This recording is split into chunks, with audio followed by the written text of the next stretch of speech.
Hello and welcome. You're watching NDTV 24/7. I am Osama Shah. The alleged gang rape of a law student from West Bengal's Kolkata months after the horrific RG rape murder case. It has triggered a fresh and a furious showdown between the ruling Trinamool Congress and the opposition Bharatiya Janata Party ahead of the assembly elections slated for next year. The BJP has shared pictures of one of the accused with the top Trinamool leaders.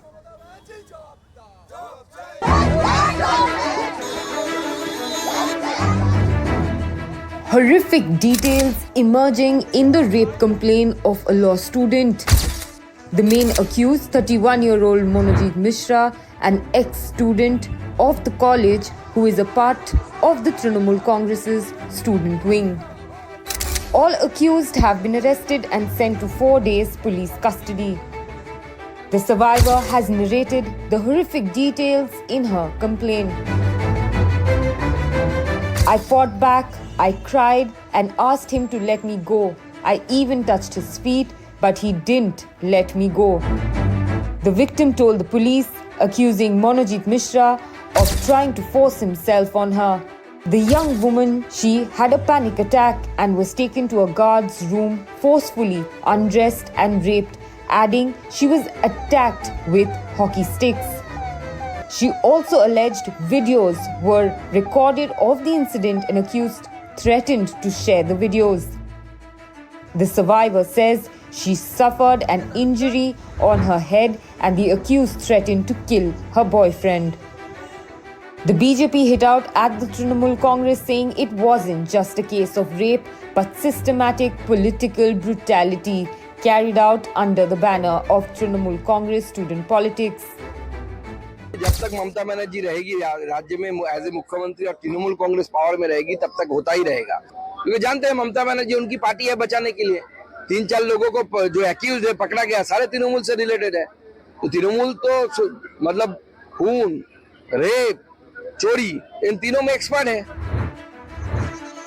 The Trinamool Congress has distanced itself from the accused, saying the accused have no right to be part of society, and hit back at the BJP, saying that BJP leaders have also been accused of crimes against women.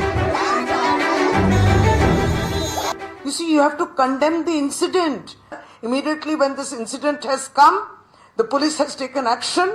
12 hours since the complaint came, 3 people caught and absolutely they are in custody.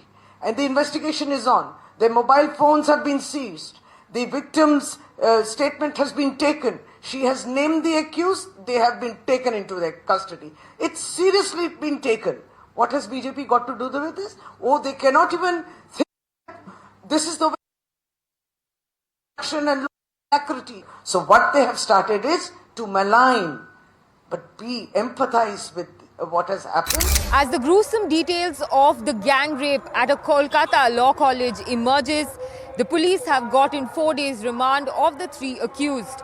They will be recreating the scene and also taking and cross-checking the statements that have been recorded by the accused with that of the victim before they are produced in the court again on the 1st of July. But for now, the political fight over this gruesome law and order situation here in Kolkata between the BJP and the Trinamool Congress only escalating. With GD Shankar, Sreshi De for NDTV. The never-ending rumbles in Karnataka politics. A day after the state's cooperation minister, Mr. Rajanna, indicated that there would be political changes in the state after September. Both the Chief Minister, Siddaramaiah, as well as Deputy Chief Minister, D.K. Shivkumar, they tried to put a lid on the controversy and downplay these remarks. The Siddaramaiah confidant, he has also lamented multiple power centers in the state. ಏನಾಗಿದೆ ಕಾಂಗ್ರೆಸ್ ಅಲ್ಲಿ power ಸೆಂಟರ್ಗಳು ಜಾಸ್ತಿ ಇದಾವೆ ಗೊತ್ತಾಯ್ತಾ. ಮೊದಲು 13ರಿಂದ 18ರಲ್ಲಿ power centre ಒಂದೇ ಇದ್ದಿದ್ದು, ಈಗ power ಸೆಂಟರ್ಸ್ಗಳು ಜಾಸ್ತಿ ಇದಾವೆ. 1, 2, 3 ಎಷ್ಟು ಬೇಕಾದ್ರೂ ಹೇಳ್ಕೋಬಹುದು. ಈ ಪವರ್ ಸೆಂಟರ್ಗಳು ಜಾಸ್ತಿ ಇದ್ದಾಗ ಜಂಜಾಟನೂ ಜಾಸ್ತಿ ಆಗ್ತದೆ. ಆ ಹಿನ್ನೆಲೆಯಲ್ಲಿ ಅವರು ಕೂಡ ಆ ಒಂದು ಪರಿಸ್ಥಿತಿಗೆ ಅನುಗುಣವಾಗಿ ಅವರು ಸರ್ಕಾರವನ್ನ ಪಕ್ಷವನ್ನ ನಡೆಸಬೇಕಾಗ್ತದೆ. ಅದು ಅವ್ರಿಗೆ ಆಗ್ತಕ್ಕಂಥ ಅನುಭವ ಇರಬಹುದು. 13-18 ಸಿದ್ದರಾಮಯ್ಯನ ನಾವು ನೋಡ್ತಾ ಇಲ್ಲ ಅಂತ ಹೇಳಿ ನೀವು ಹೇಳ್ಬೋದು. ಅದು ಬಹುತೇಕ ಜನರ ಅಭಿಪ್ರಾಯನೂ ಕೂಡ ಅದಿದೆ. ಪವರ್ ಸೆಂಟರ್ ಆಗಿದೆಯಲ್ಲ, ಬಹಳಷ್ಟಿದಾವೆ. Where is the internal bickering? Rajanna ಏನು ಹೇಳಿದ್ದಾನೆ, ಬೆಳವಣಿಗೆ ಆಗ್ಬೋದು ಅಂತ. ದೇರ್ ಆರ್ ಡೆವಲಪ್ಮೆಂಟ್ಸ್ ಅಂತ ಹೇಳಿದ್ದಾರೆ. ಇಟ್ ಡಸಂಟ್ ಮೀನ್ ಹಿಂಗೆ ಆಗುತ್ತೆ ಅಂತ ಹೇಳಿಲ್ಲಲ್ಲ. ಹಿಂಗೆ ಆಗಿತ್ತು ಅಂತ ಹೇಳಿದಾರ? ನೀವು ಊಹೆ ಮಾಡ್ಕೊಂಡು ಹಿಂಗೆ ಬರೆದ್ರೆ ಏನ್ ಮಾಡಕ್ಕೆ? It is better to ignore it. September ನಂತರ ಸಾಕಷ್ಟು ಕ್ರಾಂತಿ ಆಗುತ್ತೆ ಅನ್ನೋ ಮಾತುಗಳು ರಾಜಣ್ಣ ಅವರು ಹೇಳ್ತಾ ಇರೋದು. ಸತೀಶ್ ಜಾರಕಿಹೊಳಿ ಅವರು ಗೊತ್ತಿಲ್ಲ, ಅವ್ರನ್ನ ಮಾತಾಡ್ಬಿಟ್ಟು ಪವರ್ ಸೆಂಟರ್ಗಳು ಜಾಸ್ತಿ ಆಗಿವೆ ಅಂತ ಹೇಳ್ತಾ ಇದ್ದಾರೆ. ಅವ್ರನ್ನೇ ಕೇಳಿದ್ದೀನಿ. In what is a big relief for Jagan Mohan Reddy, the Andhra Pradesh High Court has granted him interim relief. This interim relief comes from the arrest. He was booked for culpable homicide. The High Court has barred coercive action till Tuesday. The High Court has in fact posed tough questions to the police.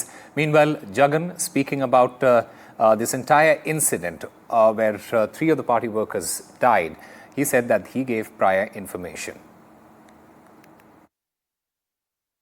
So the former Andhra Pradesh Chief Minister Y.S. Jagan Mohan Reddy has got interim protection from arrest by the Andhra Pradesh police. He had filed a petition in the High Court asking for quashing of an FIR that had been filed against him, in which he had been named as A2 and sections of culpable homicide not amounting to murder and also abetment had been slapped against him. This was of course regarding the death of a person, Chili Singaya, on June 18 when Jagan Mohan Reddy had gone on a tour of Palnadu and was returning, and Chili Singaya came under the wheels of a car, and that car was alleged to be by the police a vehicle in which Jagan Mohan Reddy was travelling. Lawyers of Jagan Mohan Reddy have argued in court saying that any arrest or any kind of a coercive action would cause irreparable harm to him and it cannot be compensated in any manner. His reputation would also be affected by it, and therefore they wanted immediately an order that gives him some relief, and the single judge bench in fact gave an order saying that no coercive step till the plea is taken up for hearing on July 1. The second part of it is that Jagan Mohan Reddy is given 4 points. He is saying that there is political vendetta and malice in his name being appearing as A2 in this particular case.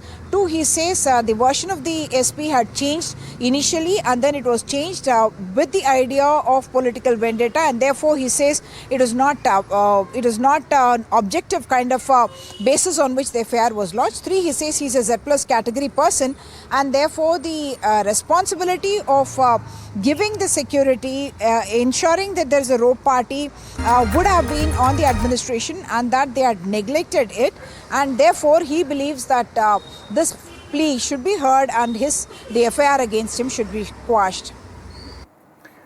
The Takri cousins, that is Uddhav Thackeray and Raj Thackeray, they are all set to unite together on stage, and it's the opposition of Hindi and playing to the Marathi sentiment that's bringing the two together.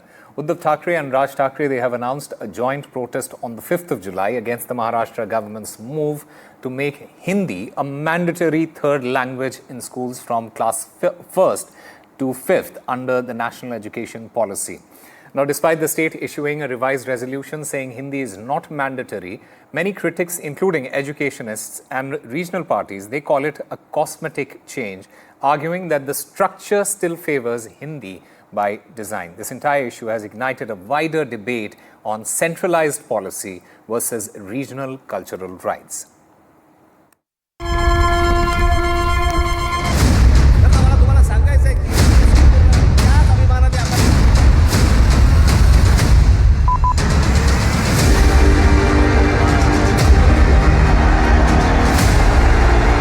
Political fireworks in Maharashtra as the two Thackeray's, Uddhav and Raj, estranged cousins and political rivals, are set to unite over a fiery linguistic controversy.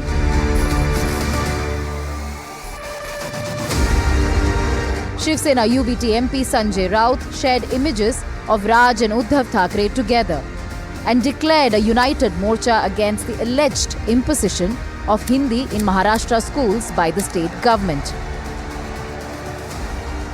आणि आपण सगळे त्याच्यामध्ये मराठी भाषिक म्हणून सहभागी होऊ आणि त्याला माननीय उद्धव ठाकरे साहेबांनी मान्यता दिली. त्याच्यामुळे 7 तारखेला जे शिवसेनेचं आंदोलन होतं ते आणि 6 तारखेला जे माननीय राज ठाकरे यांचं आंदोलन होतं त्याआधी दोघांचं एकत्र आंदोलन आणि मोर्चा.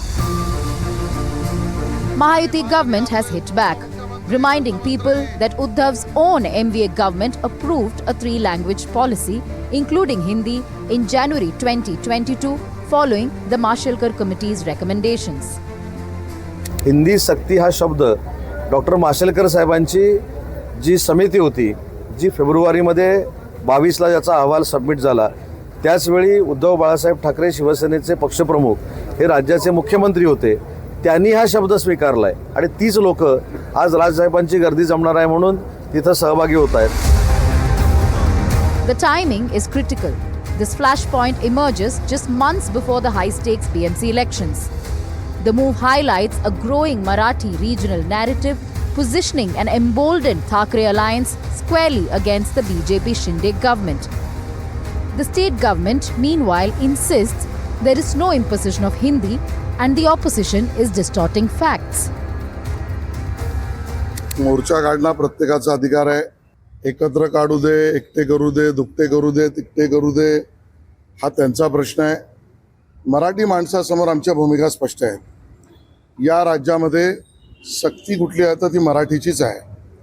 भारतीय जनता पार्टी मराठीसाठी कट्टर आहे.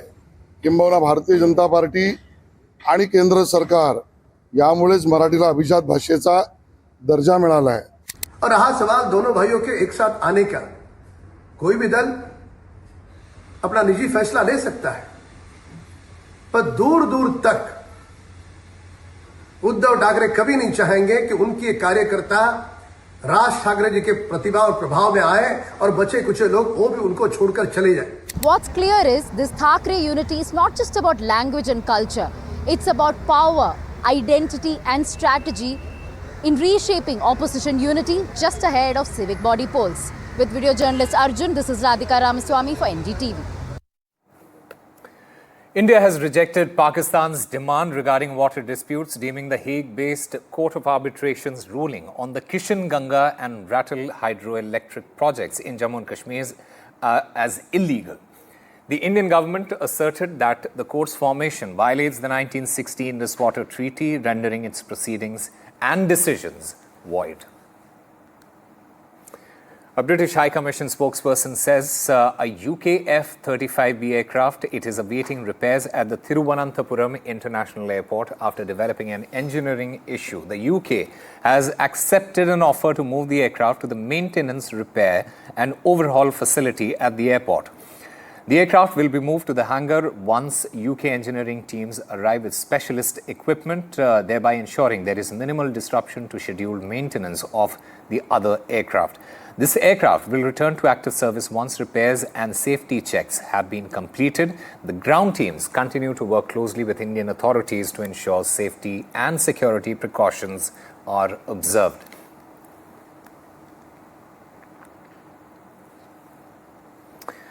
And residents of a Greater Noida West society, they were thrashed, they were kicked and beaten by sticks by security guards and maintenance staff following a dispute over a cut in power supply. This video that now has gone viral. It shows the 4 maintenance staff members beating the people inside, the residents of this Greater Noida West society being beaten by these maintenance staff. In fact, 4 of these maintenance staff members, they have been arrested in connection with this entire incident.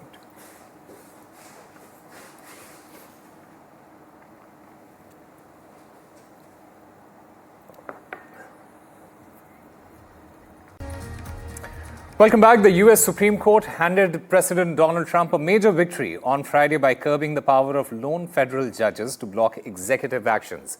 In a 6-3 ruling stemming from Trump's bid to end birthright citizenship, the court said nationwide injunctions issued by district court judges likely exceed the equitable authority that Congress has granted to federal courts.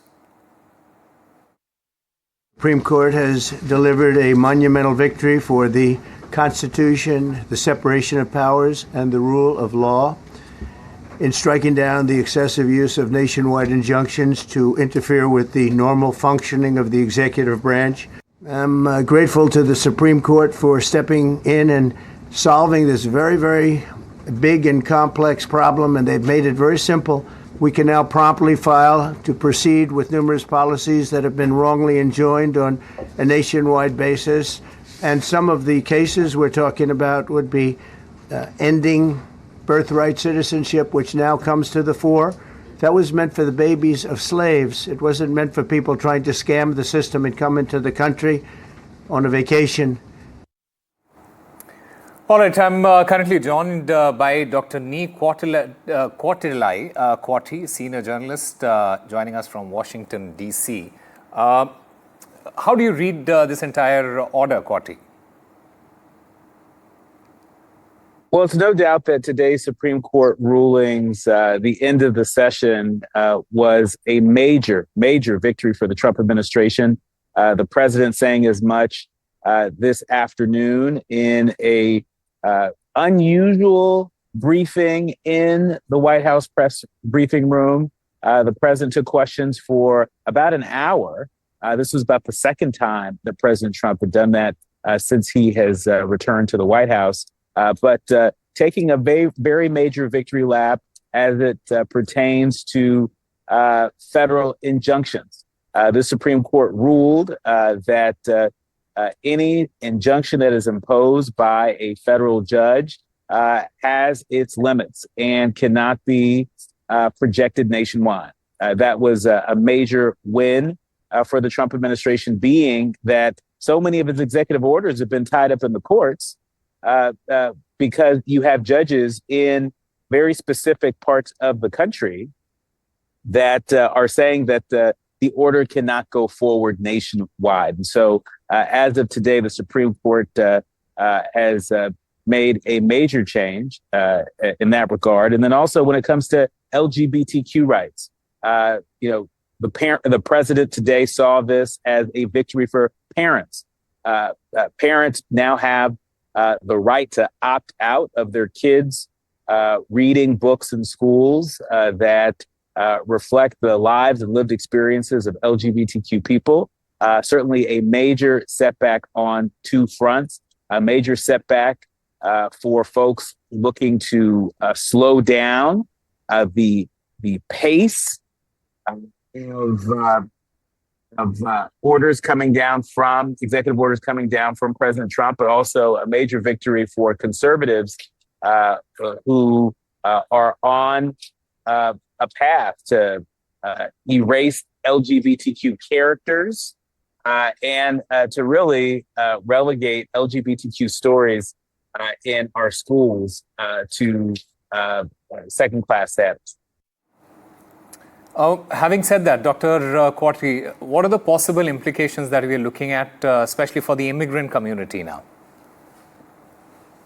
So it's unclear long-term what the implications are related to birthright citizenship. Make no mistake about it.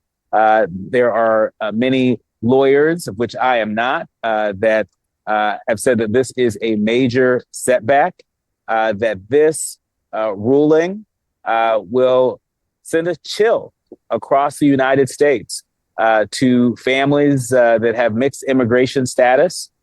This ruling right here really calls into question something that so many Americans have taken to be settled law: birthright citizenship. If you're born here, then you are a citizen of this country. The fact that this is being called into question, the fact that the president and his supporters are closer than ever to redefining birthright citizenship is a major victory for the president and a major setback for his opponents. All right, Dr. Nee Quarti, thank you very much for all those information. In fact, I'm also currently joined by Karthik Ramakrishnan. He is an immigration expert. He joins us from Los Angeles. Karthik, welcome to NDTV. What are the big takeaways from this entire, judgment? My first takeaway from the decisions are, in fact, that this is very significant. The big issue that the court ruled on is the issue of nationwide injunctions. Essentially, what you had are federal judges in particular states or regions of the country pausing or freezing an executive order from the president, not only in their state or their region of the country, but in the entire country. So the Supreme Court said you cannot do that.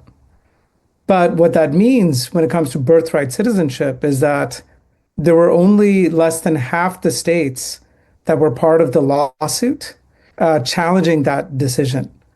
So if you are an immigrant in the state of Texas, for example, say you're on an H-1B visa, you've renewed that H-1B for many years.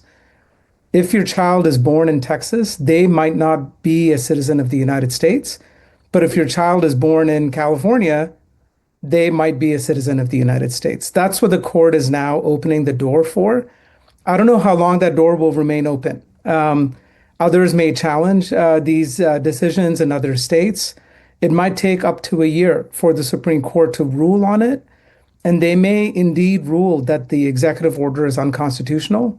But you'll have tens of thousands of children, many of them from Indians who are on work visas or student visas, and their children will be in a citizenship middle ground or limbo. They will be uncertain as to whether they qualify for U.S. citizenship or not. But if you're born in California, if your child is born in California, right now they will continue to remain U.S. citizens until the Supreme Court rules on that decision. Karthik, when do you think the executive order will roll out now?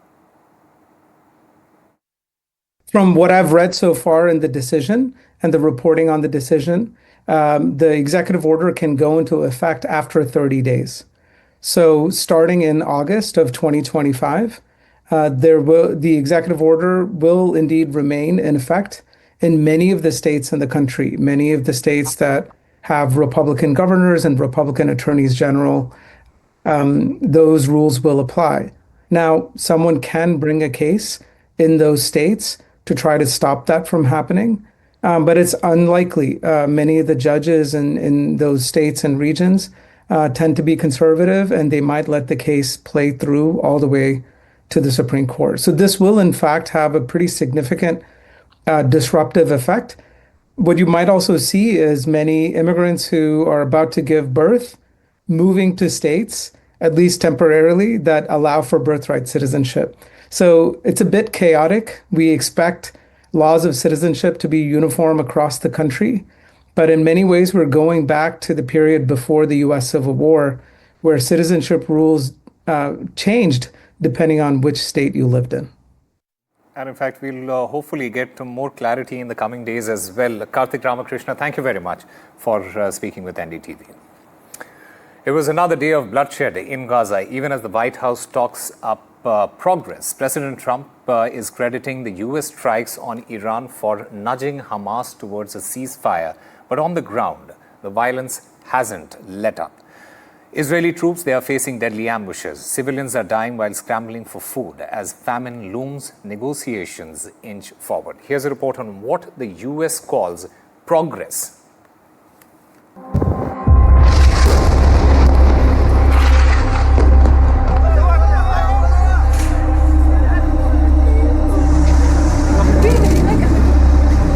Another bloody day in Gaza.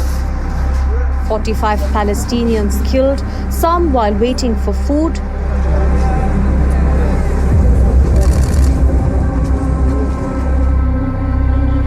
Seven Israeli soldiers dead in a Hamas ambush. But President Trump says, I think because of this attack that we made, I think we're going to have some very good news. Trump is crediting recent American strikes on Iranian nuclear sites for pushing Hamas closer to a deal. The president's Middle East Steve Witkoff is hopeful of a breakthrough soon. I was talking to Steve Witkoff, who, by the way, is terrific. He's really very knowledgeable. But he did tell me that Gaza is very close. Behind the scenes, American, Egyptian and Qatari mediators are scrambling. And while diplomacy drags, aid distribution has turned into carnage. The US-backed Gaza Humanitarian Foundation has handed out 44 million meals since 26th of May. But Gaza's health ministry claims 549 people have been killed and 4,000 injured while trying to collect aid.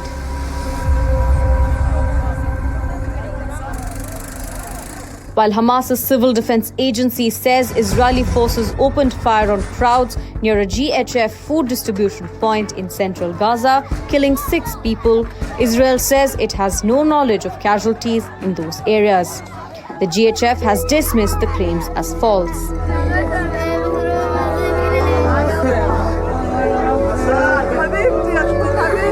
Israel resumed its offensive on the 18th of March, collapsing a temporary truce. Their goal was to pressurize Hamas into releasing the last 50 hostages. 500,000 Gazans now face famine. The Gaza war escalated as Israel and Iran clashed for 12 days. In Israel, pressure mounts on Netanyahu. 7 soldiers were killed in combat in southern Gaza on Tuesday, the deadliest such incident since the ceasefire collapsed. The war began with Hamas's brutal October 7 attack, 1,200 killed, 251 taken hostage. Since then, Hamas says Israel's retaliation has led to the loss of 56 Palestinian lives. Trump calls it progress. Mediators say a deal is close. But in Gaza, every delay is a matter of life and death. Riddhima Kedia reports for NDTV World.